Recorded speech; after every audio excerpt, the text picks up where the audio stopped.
final of the debate is what is coming next.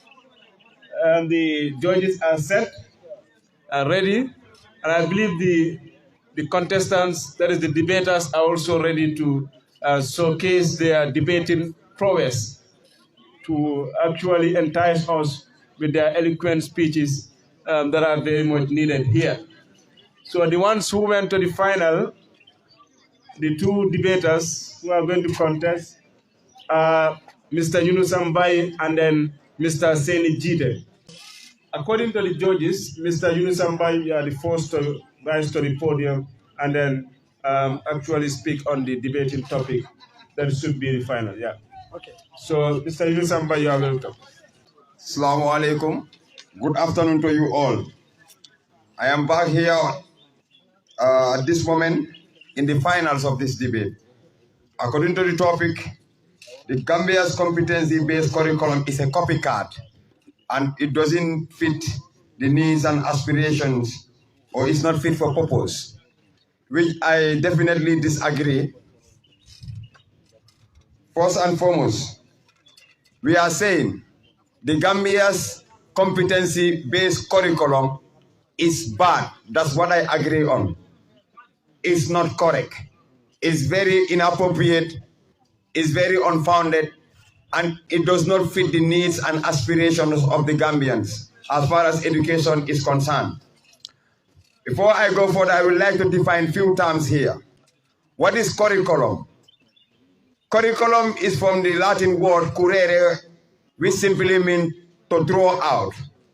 It means to design what is to be taught in schools, what children or learners need to learn at the end of their learning journeys. When you talk of the competency-based curriculum, it emphasizes what learners are expected to do, rather than mainly focusing on what they are expected to know. This is definitely right. The definition is succinct and it is correct. However, the fact that we are talking about a specific country, that is the Gambia, renders this statement inappropriate and incorrect, and therefore it does not fit for purpose. Why do I say so? According to the objectives of the competency-based curriculum, it focuses more on knowledge, skills, and abilities of students, which allow for self-paced progress and provide students with the support they need to succeed. The competency-based curriculum does not support what we call manifest function of education. In education, there's what we call the latent function and the manifest function. The latent function is the intended purpose of education. What the teacher intends to teach the learner at the end of the lesson. That's what we call the latent function. The manifest function is what the learner knows or what the learner achieves by learning a particular skill or knowledge outside the objective of the teacher or the instructor. That's what we call the manifest function. So considering the CBC, that is the competency-based curriculum of the Gambia, which is yet not effective, which is yet subjected to verification, which is yet in terms of hypothesis. It is not observed by the Minister of Basic and Secondary Education. It is not implemented at the moment of speaking. This tells us that there exists some lacunas, there exists some areas where the Minister of Basic and Secondary Education, alongside the Minister of Higher Education, Research, Science and Technology, are skeptical about. They believe that this competency-based curriculum has some weaknesses, which if I highlight for you, you will definitely in totality agree with me without no iota of reservation. First and foremost, I would like to go on for the weaknesses that this competency-based curriculum highlights. One of the weaknesses is it focuses on observable outcome and performance and not on the learning processes. Learning is not only about the rote memorization of information. It's not only about being able to practicalize what you learn, but the ability to learn values, skills, knowledge, and attitude that are important in considering what we call a proper behavior in life. Therefore, the competency-based curriculum is, for example, teaching how to make a mobile phone, but not teaching people what the impact of that mobile phone is, what do you need to learn in order to prepare a mobile food. The competency-based curriculum is just geared towards teaching you how to make a mobile food, rather than telling you or giving you extra information on the implications of mobile foods. That's why it is very narrow-minded. Secondly, another problem is accreditation of underpinning knowledge. What I mean by accreditation, the competency-based curriculum does not foresight for long-term learning or for long-term skills, but for only short-term skills. And it is said, according to the competency-based curriculum, the less time you spend, the more chances you have. The more time you spend, the less chances of job that you have. That's what my speaker may not know about when he come here. Another issue of the competency-based curriculum is fragmentation of training and learning, few connections between tasks. Modules are based on uniform strategies which are not equally appropriate for all learners. Learners of different places have different abilities. They may be in the same classroom, but they have different abilities. So the competency-based curriculum is saying that all learners should have one specific skill, which is not fair, because we are all built differently, we are all skilled differently, and we are all able differently. So if you are not able to be a very skillful person, the competency-based curriculum is saying you are not fit for that. Therefore, it renders your education useless. I thank you all. Thank you very much, Mr. Yunusambai. We now call on the opponent, who is Mr. Seni Jite. Seni Jite, you have chance to rebut and also make your deliberation.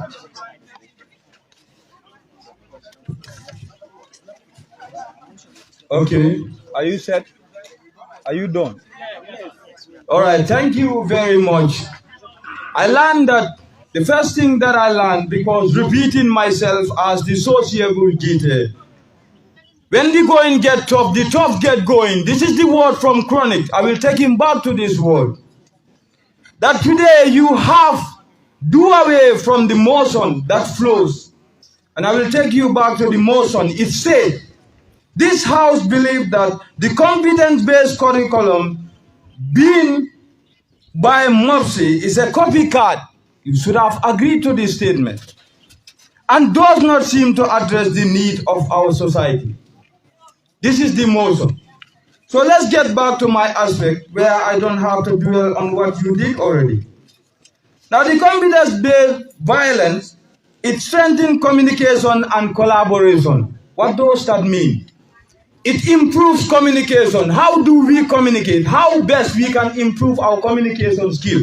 Because communication is one aspect of understanding. Whatever we do, if we cannot communicate, effectively, it has no use. And to adjust so that collaboration, which is the key to achievement of anything in this universe, if there is no collaboration, we would not have been here. This is some of the taxes that the curriculum-based activities plan has laid. And what does the word copycat mean? To imitate. What is wrong with imitating what others are doing? If we don't learn in this aspect, how are we going to learn? As learners, we are bound to imitate and then do as others are doing to gain ourselves an advantage. Now, it also improves our critical thinking and problem-solving ability through research. How many times do we have to invest into the unknown? Because knowledge is only gained when you dig into the unknown to adjust onto what is known. This is the aspect that we have to linger on. There is nothing yet to be done. How many times are we referring ourselves to knowing than doing? Competence-based curriculum is telling you to do rather than know. It is triggering you toward doing than knowing. Because how much you do depends on how much you think you can do. Let me refer Chronic to the Magic of Thinking book, written by David Swart. If you read the book, you will come and tell me, Jide, you have said that what you have to say. It is not yet over until we also allow the fat lady to sing. Now, it also said creativity and imagination. Creativity, the ability of the mind to function and see outside the box. This is creativity. How many people are creative? We have to learn to know to be creative. We are coming even in school to know After knowing, we create what, out of what we know. This is the reason why we are coming to school. And imagine beyond imagination itself. Now, digital literacy. Look at what they did. Today, the world is running through the digital aspect. How many of our errands are solved through digital areas, digital materials? These are all things we cannot, in fact, this is not debatable. The task is best known to all of us that the improvement of our thinking skill is enough for us to do what we wanted to do. How best you do depends on how much you think you can do. You have to know to believe to make it work. Competence-based, curriculum, activity plan is improving. Why is it competent, in fact? To tell you that this individual have what it takes to do this task is what it means. So competency is enough for him. In fact, I was disappointed when he had against this statement. Why is he here in the university? He wants to be competent and capable, and that ability will help him to do his works effectively. That is why he comes to the university. And like any of us, we want that competency. So I think I will give him, this moment. If I want to go, I think I have given a summary, a clear evidence that this man is, in fact, is beating about the bush. When he came, it is not an insult, it's the fact the topic was not well mastered, and that is why he was able to succeed in the first round. But that was my brother's mistake. I am here to cover him here. I will show him that one mistake is enough for me to solve this equation. I will show you how simultaneous equation works.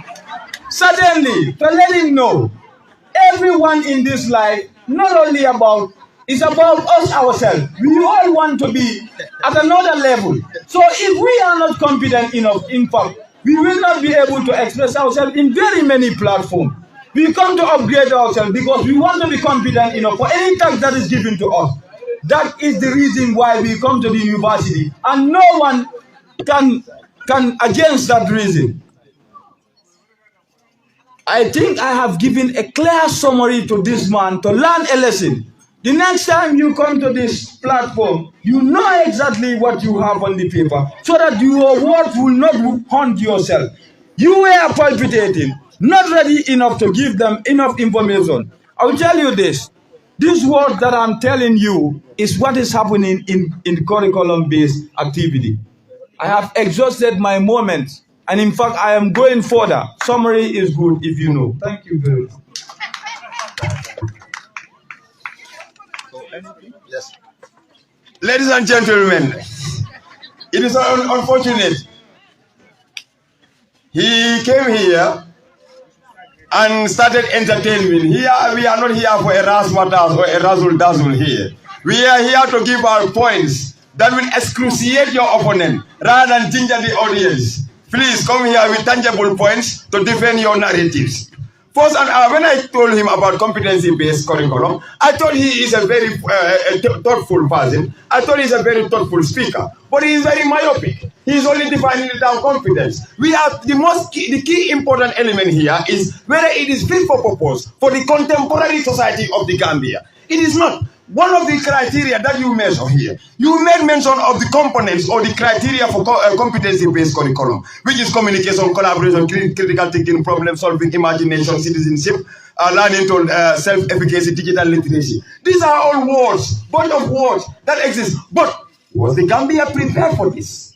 Is the Gambia prepared for this? We are not prepared for this. You learn personnel who train people on competency-based curriculum. Competency-based curriculum is not included in the national curriculum. Therefore, it tells you that it is a hypothesis. Hypothesis means a tentative guess, which is subjected to verification.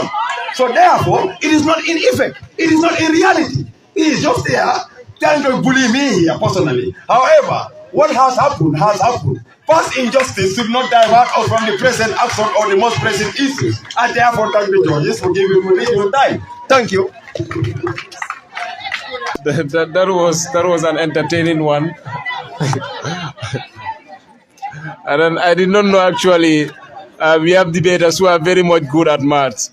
So my uncle Mohamed Dawo, perhaps you can see Seni Jira for the simultaneous equation he made mention of that.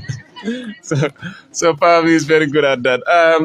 So we'll wait on the debate, the judges to actually do their judgment, and then whatever they come up with, we will take that to be the final results for this debate.